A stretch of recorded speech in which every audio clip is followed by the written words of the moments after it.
영국 왕 에드워드 8세가 왕 위에 오르기 전에 그 이름은 윈저의 공작이었습니다. 근데 이 윈저의 공작은 안타깝게도 왕 위에 오르기 직전에 숨을 거둡니다. 그래서 그날 밤 영국의 BBC TV에서 그의 삶 중에서 몇 가지 일화들을 소개하는 프로그램이 있었습니다. 그리고 윈저 공은 웨일즈의 왕자로 자랄 때 제가 겪었던 일을 하나 이렇게 말했습니다. 내 아버지 조지 6세는 규율이 엄한 분이셨다. 때때로 내가 무엇인지 잘못할 때면 그분은 이렇게 훈계하곤 하셨다.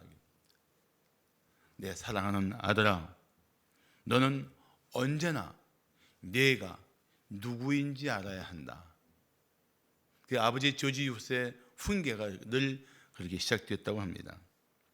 하긴 장차 왕이 될 사람이니까 자신이 누구인지를 바로 알고 그 신분에 걸맞게 사는 것은 당연한 일일 것입니다. 우리도 마찬가지입니다. 우리가 어떤 신분을 가지고 있는지를 우리는 다시 한번 생각할 필요가 있습니다. 요한복음 1장 12절 보시면 영접하는 자 곧 그 이름을 믿는 자들에게는 하나님의 자녀가 되는 권세를 주셨다고 완료형으로 말씀하고 있어요. 믿으면 우리는 하나님의 자녀가 됩니다. 할렐루야. 우리가 하나님의 자녀라니까요. 그래서 하나님을 뭐라고 부릅니까? 아빠, 아버지라고 부르는 거예요. 아빠, 아버지. 아버지 자녀라는 말이죠. 그러니까 우리가 하나님의 자녀답게 살아야 하는 것입니다. 그뿐 아니라 베드로전서 2장 9절을 보시면 너희는 택하신 족속이요 왕 같은 제사장들이요 거룩한 나라요 그의 소유가 된 백성이라고 말씀하고 있습니다. 우리는 왕 같은 제사장들이에요. 왕 같은 제사장이라는 얘기는 권세 있는 제사장 역할을 우리가 맡았다는 것입니다. 더구나 그의 거룩한 나라고 그의 하나님 나라의 백성입니다. 우리 이 영적인 신분으로 보면 우리는 비록 이 세상 가운데 다른 사람들과 별 다를 바 없이 살고 있는 것 같지만 우리 존재 자체는 하나님 나라로 볼 때는 매우 특별한 존재라는 것입니다. 하나님 나라의 백성답게 하나님의 사람답게 살아야 할 이유가 우리에게는 너무나 분명한 것입니다. 그래서 우리 삶을 보면서 세상이 하나님을 알아야 되고 우리의 삶의 방식을 보면서 세상이 하나님 나라 백성들의 삶을 볼 수 있도록 살아야 합니다. 그게 그리스도인들의 삶이에요. 세상 사람과 똑같이 살 수 없는 영원한 하나님 나라와 영원한 영광의 약속을 붙들고 사는 사람들, 그들이 이 땅에서 그리스도인인 것입니다.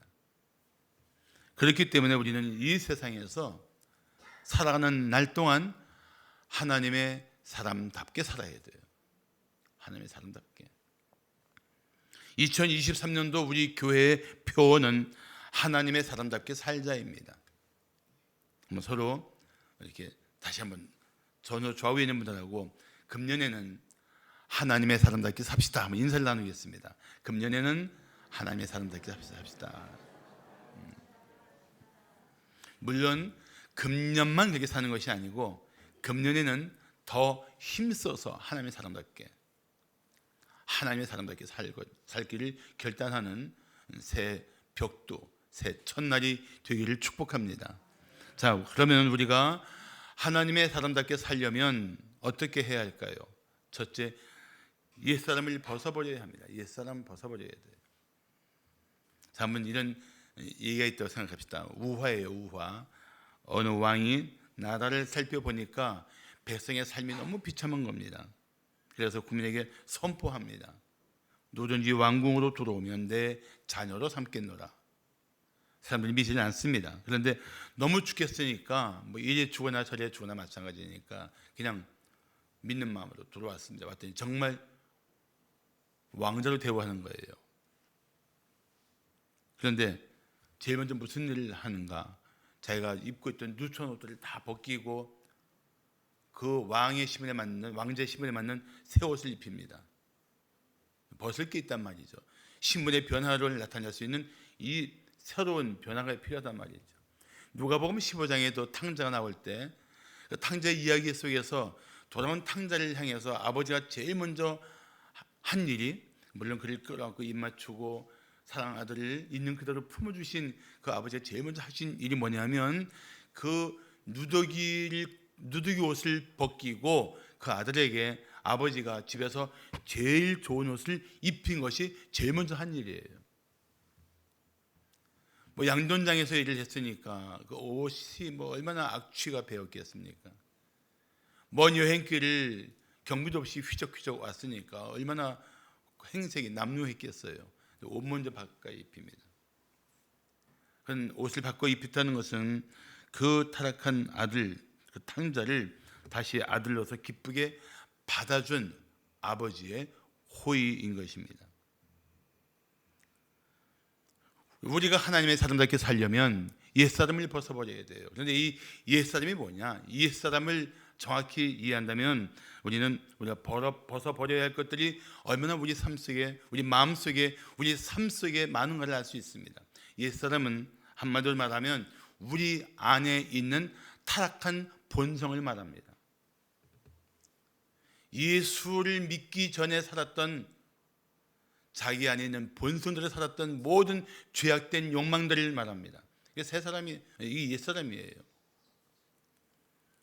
그래서 옛사람을 벗어버린다는 것은 예수를 믿기 전에 가지고 있었던 모든 악한 습관들, 잘못된 삶의 방식들, 부끄러운 세상에 대한 태도들, 심지어 가치관들, 이걸 다 벗어버려야 되는 것입니다. 한번 정말 백지를 드리고 한번 하나씩 자기가 가지고 있는 좀 부끄러운 삶의 태도들, 습관들을 한번 하나씩 적어보라고 하면 적지 않게 나열할 수 있을 거예요. 그걸 하나씩 제거하는 겁니다. 벗어버리는 것입니다. 그래서 계속 벗어버려야 되는 거예요. 어떤 때는 벗어버린 것 같은데 다시 그 욕망이 내 마음과 생각을 지배해서 주장할 수가 있기 때문에 계속 벗어버려야 돼요. 그 일을 계속 하는 겁니다. 오늘 보면 22절을 말씀하기를 너희는 유혹의 욕심을 따라 썩어져가는 구습을 따르는 옛사람을 벗어버리라고 말씀하십니다. 자, 여기에 특징이 뭡니까? 유혹의 욕심을 따라요. 우리 안에는 세상 것에 대한 유혹을 아주 쉽게 받을 수 있는 본성이 있습니다. 이 유혹이 우리 마음에 들어오기 시작하면 그게 나를 자극해요. 그 유혹에 대한 욕심이 생긴다는 얘기죠. 다른 말로 하면 그 유혹대로 살고 싶은 강렬한 욕망이 생겨요. 그게 유혹의 욕심입니다. 근데 그런 일들에 우리의 본성은 아주 쉽게 영향을 받아요. 정말 한순간에 넘어갑니다. 한순간에. 정말 한순간에 넘어가요. 근데 그 유혹의 욕심이 얼마나 강렬한지 이게 저절로 사그라드는 일은 절대 없습니다. 그래서 내 안에서 커가요. 언제까지? 욕심을 이룰 때까지. 근데 욕심을 이룬다는 것 자체가 잘못된 설정이에요. 이룬다는 것 자체는 한마디로 말하면 자신의 죄악된 욕망을 따라 그 결과가 파멸일망정 그대로 살겠다는 아주 고집스러운 태도이기 때문에 이건 아주 심각한 거예요, 사실은. 근데 그 유혹의 욕심을 따라 삽니다. 극복하지 못합니다. 그러니까 결국은 욕심대로 살면은 죄와 타락의 늪에 빠질 수밖에 없는 것이 우리들의 실상입니다. 마틴 로이드 존스 목사는 이런 말을 했습니다. 죄는 우리 삶이 진리가 아닌 욕망에 의해 지배된다는 것을 의미한다. 간단해요. 내가 욕망을 따라 살면, 욕망에 지배받으면 그건 죄의 자리로 갈 수밖에 없습니다. 멈출 수 있는 힘이 진리란 말이죠. 진리를 붙들고 살 때 멈출 수 있고 돌이킬 수 있고 새로워질 수 있고 하나님을 영화롭게 하는 삶을 택할 수가 있단 말이죠. 그런데 그렇게 유혹의 욕심이 강렬해요. 그걸 또 부추기는 사람들이 늘 있기 마련이고 또 그 배후에 사탄의 교활함이 있어요. 네가 하고 싶은 대로 살아. 그게 최고야. 왜 네가 하고 싶은 일 못하고 망설여? 세상 문화를 보세요. TV나 영화를 보세요. 불륜이 정말 아름다운 사랑처럼 꾸며졌을 때 사람들이 얼마나 한순간에 혹합니까? 저런 사랑 한번 하고 싶구나. 그리스도인들은 아예 꿈도 꾸지 마세요. 그래서 야고보서 1장 15절 말씀하기를 욕심이 잉태한 즉 죄를 낳고 죄가 장성한 즉 사망을 낳는다고 말씀하고 있는 것입니다. 처음엔 작게 시작한 욕심인데 사망에 이르도록 커지는 거예요. 마치 브레이크가 고장난 자동차처럼 질주하다가 파멸에 이르러서만 멈출 수 있는 그런 삶이 유혹의 욕심에 붙잡힌 삶이란 말이죠. 그래서 처음부터 단호하게 뿌리쳐야 돼요. 세상은 점점 더 죄를 부끄러워하지 않을 것입니다. 세상은 점점 더 수단과 방법을 가리지 않고 자신의 욕심을 채우려고 할 것입니다. 이런 세상에서 우리 그리스도인들은 멈출 줄 알아야 돼요. 하나님이 기뻐하시는 일이 아니면 돌이킬 줄 알아야 합니다. 그러면서 지금 오늘부터 내 삶 속에 잘못된 습관들, 악한 생각들, 하나님의 사람답지 못한 부끄러운 욕심들을 내려놓는 훈련을 해야 돼요. 이게 옛사람을 벗어버리는 것입니다. 오늘 본문 19절과 20절을 말씀하기를 그들이 감각 없는 자가 되어 자신을 방탕에 방임하여 모든 더러운 것을 욕심으로 행하되 누가요? 예수 그리스도 없는 사람들, 그 안에 성령이 없는 사람들은 그렇게 방탕에 방임해서 자기 더러운 것을 욕심껏 살려고 하지만 우리는 어떻습니까? 오직 너희는 그리스도를 그같이 배우지 아니하였다. 우리는 그렇게 살 수 없는 사람들이에요. 그래서 살 것을 아예 포기합시다. 포기해야 돼요. 우리는 더욱 주님께 배운 대로 하나님의 사람답게 살기를 힘써야 할 것입니다.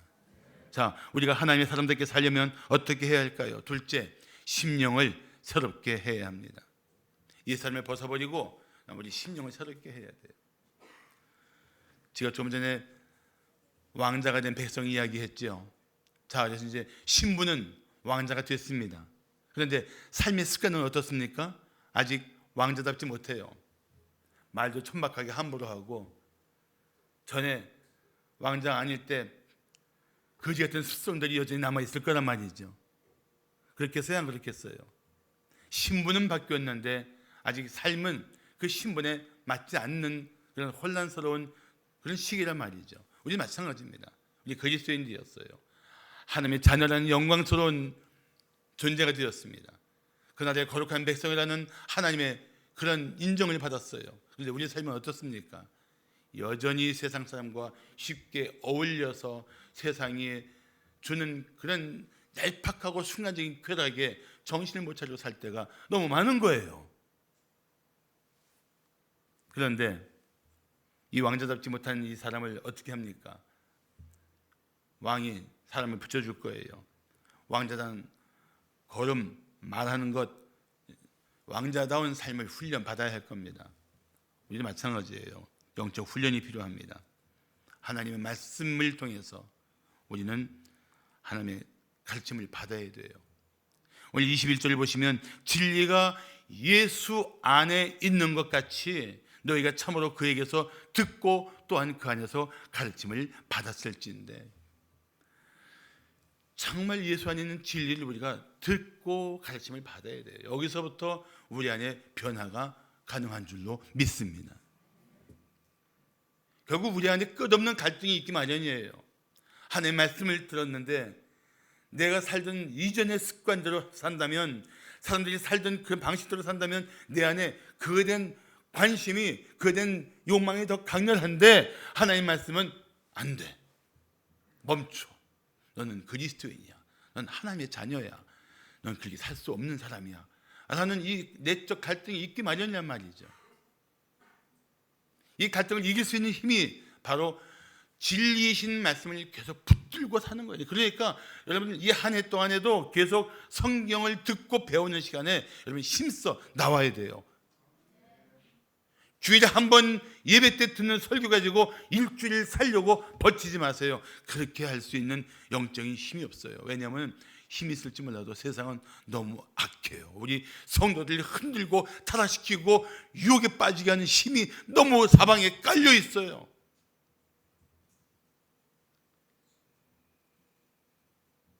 겨우 한 끼 얻어먹은 영적 양식 가지고 일주일 버티기가 너무 힘든 거예요. 우리 성도들이.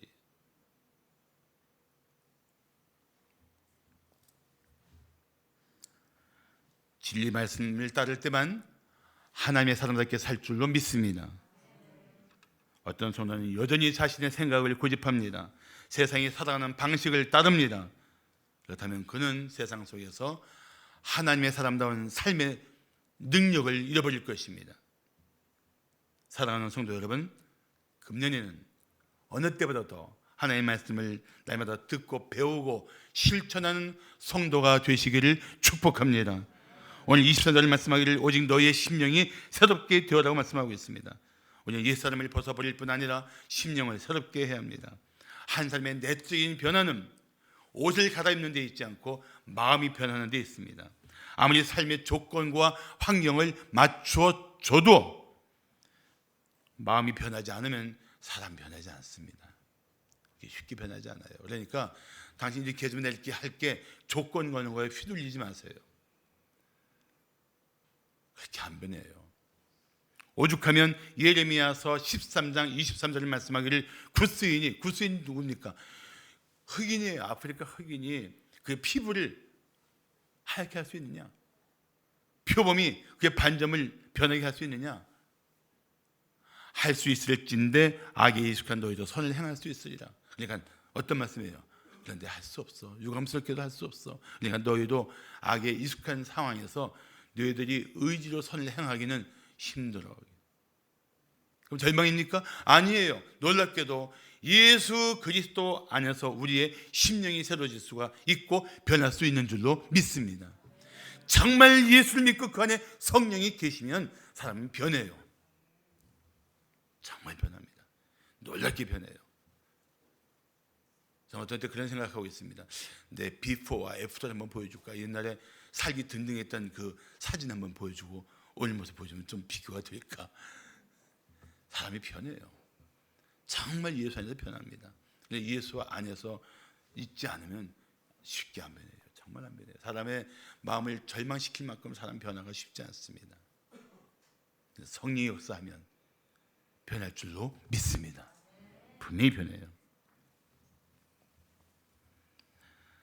그래서 우리 성도들 다니면서 세상 속에 이런 말을 들어야 돼요. 와, 예수 믿더니 변했네? 이런 말을 들어야 돼요. 나 예수 믿어 했더니 하는 말이 너도 예수 믿어? 이런 말 듣지 말아야죠. 응? 변했구나. 그래서 우리는 아예 금년에는 처음부터 당당하게 이웃들에게 자신의 어떤 존재인지를 선포하세요. 나 예수 믿는 사람이야. 나 예수 믿는 사람들께 살기로 결정했어.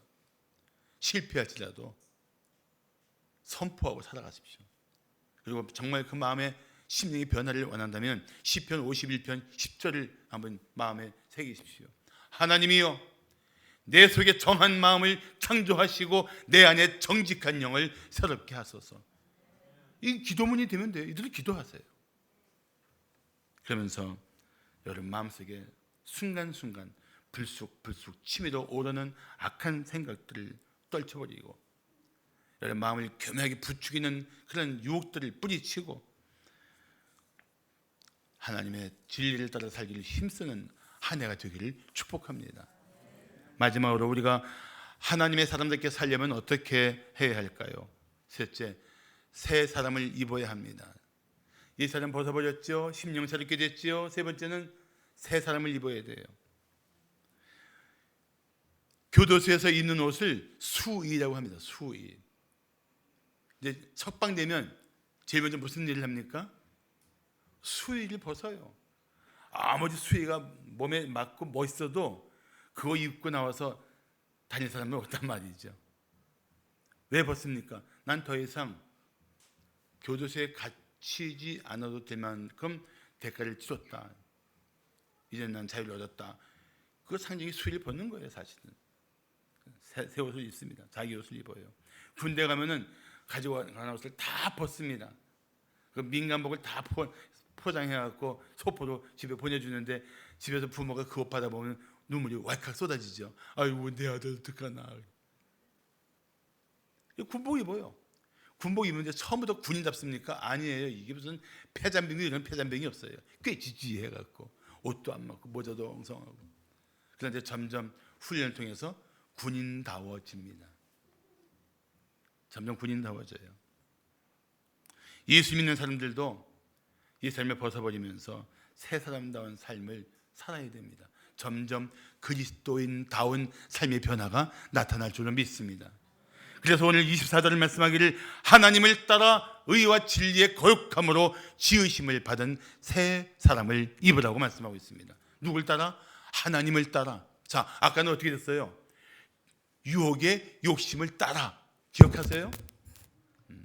못해도 좋습니다. 지금 제가 알려드렸잖아요. 우리가 그리스도 밖에 있을 때는 유혹의 욕심을 따랐지만 이제는 우리 따르는 대상이 달라졌어요. 누굽니까? 하나님을 따라. 하나님을 따라 사는 거예요. 새 사람은 한마디로 말하면 하나님을 따라 지으심을 받은 사람입니다. 하나님을 따라라는 것은 하나님의 형상대로 다시 창조되었다는 뜻입니다. 우리가 본래 하나님의 형상대로 지음을 받은 사람이에요. 그런데 어떤 문제가 있었습니까? 죄가 들어온 순간에 우리의 하나님의 형상이 잔뜩 일그러지고 구겨지고 그 형태를 알아볼 수 없을 만큼 손상되었단 말이죠. 중요한 것은 그럴지라도 죄에 의해서 손상된 하나님의 형상을 가지고 있을지라도 인간은 하나님의 형상으로 지어졌기 때문에 그 존재 자체는 여전히 하나님 보시기에 사랑스럽고 귀한 것입니다. 우리 흔히 그런 얘기 많이 하잖아요. 지폐를 들고 깨끗한 지폐를 들고 막 합니다. 이거 원하세요? 원합니다. 막 부겼어요. 원합니까? 원합니다. 던져서 밟고 원합니까? 원합니다. 침 뱉고 들어서 이거 그래도 원합니까? 원합니다. 왜요? 어디 흙이 묻고 침이 묻어도 그 돈의 가치는 동일하기 때문에 그렇습니다. 우리는 그런 존재예요. 우리 하나님의 형상으로 지음받은 고귀한 존재예요. 하나님이 유일하게 피조된 모든 세상 속에서 하나님의 형상으로 지어서 사랑의 교제를 나눌 수 있도록 만든 유일한 사람이, 유일한 존재가 인간이란 말이죠. 우리가 죄로 비록 일그러지고 엉망이 되고 손상이 되었어도 하나님 보시기에 귀하게 여길 수밖에 없는 이유가 거기에 있는 것입니다. 그런데 예수를 믿으면 우리가 그런 하나님의 형상대로 다시 재창조된 것처럼 우리를 여기신다는 것입니다. 그래서 고린도 후서 5장 17절을 말씀하기를 그런 즉 누구든지 그리스도 안에 있으면 새로운 피조물이라. 이전 것은 지나갔으니. 다 지나갔다는 거예요. 이전 것은. 예수 만나기 전의 것들은 다 끝났어요. 이제 더 이상 그것이 우리를 지배할 수 없고 그것 때문에 영향받지 않을 만큼 다 끝냈어요. 뭐가 남았습니까? 보라, 새 것이 되었도다. Behold, you are new creature. 새로운 피조물이야 너는. 그런 뜻이에요. 새로운 피조물. 이제 다시 하나님을 따라 하나님의 형상대로 지으심을 받은 우리가 하나님을 따라 살 수 있는 신령한 은혜가 모든 그리스도인들에게 있는 거예요. 그러니까 우리는 하나님을 따라 살기를 결단해야 됩니다. 그러면서 하나님의 사람다운 삶의 변화가 하나둘 나타날 것입니다. 거기 두 가지 요소가 뭡니까? 다시 한번 4절 보시면 의와 진리의 거룩함. 불의했던 우리가 의로운 존재가 되고 세상의 헛된 욕심을 따르던 우리가 진리의 거룩함으로 무장해서 살게 되는 거예요. 믿지 않을 때 살던 죄를 따르지 말고 이제는 하나님을 따라야 합니다. 전에는 유혹의 욕심을 따르던 우리가 이제는 의와 진리를 따라 살아야 합니다. 이런 삶이 바로 새 사람을 입는 거예요. 세상은 저절로 스스로 정화시킬 수 있는 자정 능력을 이미 잃어버렸습니다. 사람들의 죄는 멈출 수 있는 힘을 잃어버렸습니다. 금년 한 해 더 많은 죄와 싸울 일들이 우리 성도들 삶의 현장에 있을 거예요. 그래서 우리는 의와 진리의 거룩함을 따르면서 하나님의 사람다운 삶을 힘써야 돼요. 혼자 힘들면 목장교회를 통해서 서로 격려하십시오. 혼자 감당할 수 없을 것 같으면 기도의 파트너를 정해서 함께 기도하면서 이겨내십시오. 남에다 말씀 붙들고 성령님 의지해서 씨름하세요. 주님, 제가 십자가에 보혈로 구원받은 제가 이 은혜에 합당한 삶을 살도록 저를 도와 주시옵소서. 몸부림쳐서 매달리세요. 그래야만 새 사람다운 삶을 살 수가 있습니다. 건성건성 대충 살기는 너무 세상이 약해요. 우리 성도들이 살아가야 할 현장이 너무나 타락했어요. 거기서 우리 성도들이 하나님의 사람들께 산다는 것이 쉬운 일은 아닐 것입니다. 그렇지만 그렇게 살아야 돼요. 목사로서, 여러분들 다시 삶의 현장을 보내야 될 목사로서 이런 말 하는 것이 결코 즐거운 것은 아닙니다. 싸워야 할 여러분의 삶의 현장을 어느 정도 알기 때문에 그렇습니다. 그렇다고 해서 죄 앞에 무기력하게 넘어지는 성도들이 되는 것을 주님이 원하시지 않고 저도 기뻐할 수가 없습니다. 이제 정말 새 사람다운 삶을 살기를 힘써야 돼요. 금년에 그 결단으로 여러분의 한 해를 시작하기를 축복합니다. 골로새서 3장 10절 말씀하기를 새 사람을 입었으니 이는 자기를 창조하신 하나님의 형상을 따라 지식에까지 새롭게 하심을 입은 자니라. 우리는요 지식까지 새로워진 사람들입니다. 생각하는 게 남다르다는 거예요. 바라보는 게 남다르다는 것입니다.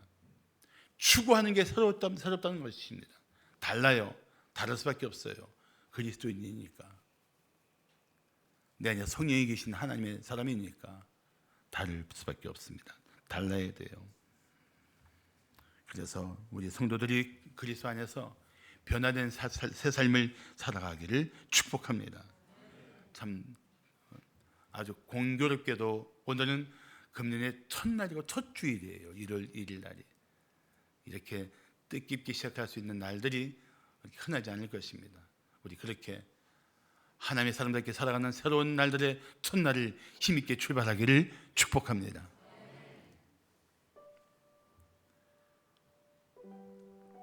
닉슨의 보좌관이었다가 워터게이트 사건으로 구속됐던 찰스 콜슨은 교도소에서 회개한 후에 완전히 새로운 존재가 됩니다. 그리고 그는 감옥 선교회 프리슨 펠로십 미니스트리를 만들어서 갇힌 자들을 돌보기 시작합니다. 그때 절도와 헤로인 중독으로 유죄 판결을 받은 프레드라는 청년을 만납니다. 이 프레드가 교도소에 있을 때 그에게 피해를 입은 피해자가 이 젊은이가 다시 새로워질 수 있는 길은 예수밖에 없다 생각하고 열심히 찾아와 전도하고 사랑을 베풉니다. 거기 감동받은 프레드가 마침내 예수를 믿습니다. 그런데 예수 믿은 후에 그 마음이 너무 강렬하게 변했어요. 마침 가족방을 위한 공청회가 열리는데 이 공청회에서 프레드는 밝혀지지 않은 자기의 지난 죄들을 낱낱이 다 자백했습니다. 그는 더 이상 자신의 죄를 마음에 묻은 채 살 수 없다고 생각했던 것입니다. 그리고 그 공청회에 나온 사람들에게 자기가 가석방을 못 받을 망정 이 죄의 대가는 치르겠다고 말했습니다. 오히려 감동받은 사람들이 공청회에서 그의 가석방을 결정합니다. 나온 다음에 그는 제일 먼저 교회로 달려갑니다. 그리고 그는 정말 열심히 신앙생활을 했습니다. 그렇지만 그가 자백한 지난날의 절도죄 때문에 다시 재판정에 서게 되었습니다. 판사가 이 프레드가 자백한 지난날들의 죄를 어떻게 다룰지를 숙고하는 동안 재판정은 침묵이 조용히 흘렀습니다. 이윽고 판사가 판결을 했습니다. 각 절도죄에 대해서 10년씩의 집행유예와 피해자들에게 50%의 이자를 붙여서 손해를 배상하는 판결입니다. 그때 자기가 지난날의 죄를 해결하고 돌이킬 수 있는 그 판결을 받는 프레드의 표정은 마치 천사와 같았습니다. 그를 바라본 그 담임 목사는 벌떡 일어나 외쳤습니다. 우리 다 하나님을 찬양합시다. 그 순간 재판정은 사람들이 다 함께 일어나서 하나님을 찬양하는 예배처가 되었습니다.